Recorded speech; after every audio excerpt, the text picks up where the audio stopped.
മോഹൻജദാരോയിലെ നൃത്തം ചെയ്യുന്ന പെൺകുട്ടിയുടെ വെങ്കല ശില്പത്തിൽ രൂപമാറ്റം വരുത്തിയ നടപടി NCERT പിൻവലിച്ചു. 9ാം ക്ലാസ് സാമൂഹ്യശാസ്ത്ര പാഠപുസ്തകത്തിൽ ഉൾപ്പെടുത്തിയ ശില്പത്തിന്റെ ചിത്രം വികലമാക്കിയെന്ന വിമർശനത്തിന് പിന്നാലെയാണ് നടപടി. ഇന്ത്യയുടെ പ്രാചീന സംസ്കാരത്തിന്റെ തെളിവുകളിൽ ഒന്നായ പുരാതന ശില്പത്തെ വസ്ത്രം ധരിപ്പിച്ച രൂപത്തിൽ പുസ്തകത്തിൽ ഉൾക്കൊള്ളിച്ചിരിക്കുകയായിരുന്നു. കുട്ടികളുടെ പ്രായം പരിഗണിച്ച് നഗ്നത മറച്ചു എന്നായിരുന്നു ന്യായീകരണം. ലിജോ വർഗീസാണ് വിവരങ്ങളുമായി ചേരുന്നത്. ലിജോ, ഇത് ചരിത്രം വളച്ചടിക്കുക എന്നൊക്കെ കേട്ടിട്ടില്ലേ? അതാണ് നിലവിൽ ഒരർത്ഥത്തിൽ NCERT ചെയ്തുകൊണ്ടിരിക്കുന്നത് തന്നെ പറയാം. അല്ലാതെ ചരിത്രത്തിൽ ഇല്ലാത്തൊരു കാര്യത്തെ തുന്നിച്ചേർക്കുന്നത് പോലെ വസ്ത്രം അങ്ങ് തുന്നിപ്പിടിപ്പിക്കേണ്ട കാര്യമൊന്നും ഇല്ലല്ലോ. കുട്ടികൾ പഠിക്കണമല്ലോ. കുട്ടികൾ ഇപ്പോൾ നഗ്നത കണ്ടു കഴിഞ്ഞാൽ പ്രത്യേകിച്ച് എന്താണ് സംഭവിക്കുന്നത് അതും കൂടി പഠിപ്പിക്കേണ്ട ഒരു കാലത്താണ് നമ്മൾ ഇപ്പോൾ ജീവിക്കുകയും വിദ്യാഭ്യാസ സമ്പ്രദായം തന്നെ മുന്നോട്ട് കൊണ്ടുപോവുകയും ചെയ്യുന്നത്.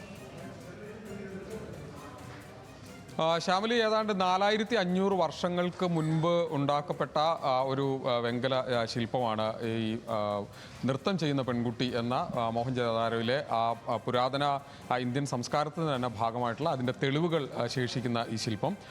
ഇത് കഴിഞ്ഞ കുറേ കാലങ്ങളായി NCERTയുടെ വിവിധ പാഠപുസ്തകങ്ങളിൽ ഇതുമായി ബന്ധപ്പെട്ട കാര്യങ്ങൾ ഉണ്ടാവുകയും ഈ ചിത്രം അടക്കം അച്ചടിച്ചുകൊണ്ട് കുട്ടികളെ പഠിപ്പിക്കുകയും ചെയ്തുകൊണ്ടിരിക്കുന്നതാണ്. പക്ഷേ ഇത്തവണ NCERTക്ക് ഒരു തോന്നലുണ്ടായി. അത് 9ാം ക്ലാസ്സിൽ പഠിക്കുന്ന വിദ്യാർത്ഥികൾ ഇത്തരത്തിൽ നഗ്നത കാണുന്നത് ഒരു പ്രശ്നമാകും, അതുകൊണ്ട് തന്നെ അത് വേണ്ട, അതിന് പകരമായി 4500 വർഷങ്ങൾക്ക് മുമ്പുള്ള ഒരു ശില്പത്തിൽ തുണി ഉടുപ്പിച്ച് കളയാം എന്ന് ഇത്തവണ NCERT തീരുമാനിക്കുകയായിരുന്നു. അങ്ങനെ ആ ശില്പത്തിൻ്റെ ചിത്രത്തിന് അവർ തുണി ഉടുപ്പിച്ച് കൊണ്ടുള്ള ചിത്രം പ്രിന്റ് ചെയ്യുകയും അത് വിദ്യാർത്ഥികൾക്ക് പാഠപുസ്തകം വിതരണം ചെയ്യുകയും ചെയ്തു. ഇതോടുകൂടിയാണ് വലിയ തരത്തിലുള്ളൊരു വിവാദം ഉണ്ടായത്. ഇന്ത്യയുടെ അല്ലെങ്കിൽ ഈ പ്രദേശത്തിൻ്റെ ആകെ ഒരു സംസ്കാരത്തിൻ്റെ ചരിത്രം പഠിപ്പിക്കുന്ന കാര്യത്തിൽ ഇത്തരത്തിൽ ഒരു നഗ്നത എന്ന കണ്ണോടുകൂടി അതിനെ കാണുന്നത് തന്നെ ഒരു വികലമായ കാഴ്ചപ്പാടാണ് എന്നുള്ള വിമർശനം വലിയ തോതിലുണ്ടായി. ഇതോടുകൂടിയാണ് NCERT ഇപ്പോൾ പുസ്തകത്തിലെ ആ ചിത്രം പിൻവലിക്കാൻ തീരുമാനമെടുത്തത്. അങ്ങനെ അതിന് പകരമായി പഴയ നേരത്തെ ഉണ്ടായിരുന്ന എന്താണോ ഡാൻസിങ് ഗേൾ എന്ന സങ്കല്പത്തിലുള്ള ചിത്രം അത് തന്നെ പ്രിന്റ് ചെയ്ത് നൽകാനുള്ള തീരുമാനത്തിലേക്ക് പോവുകയും ചെയ്തിട്ടുണ്ട്.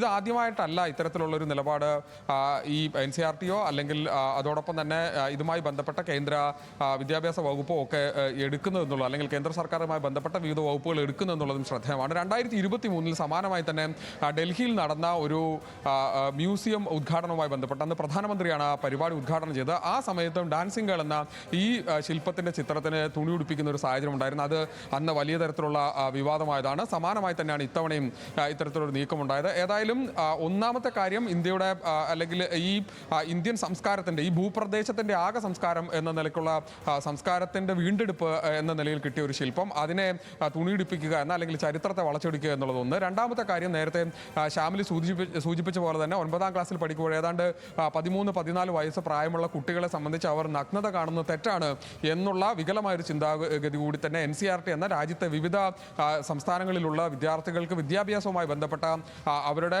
നയപരമായ തീരുമാനമെടുക്കുന്ന ഒരു സംവിധാനം തന്നെ ഇത്തരത്തിലൊരു നിലപാട് സ്വീകരിക്കുന്നതും വലിയ തരത്തിലുള്ള വിമർശനത്തിന് കാരണമായിട്ടുണ്ട്.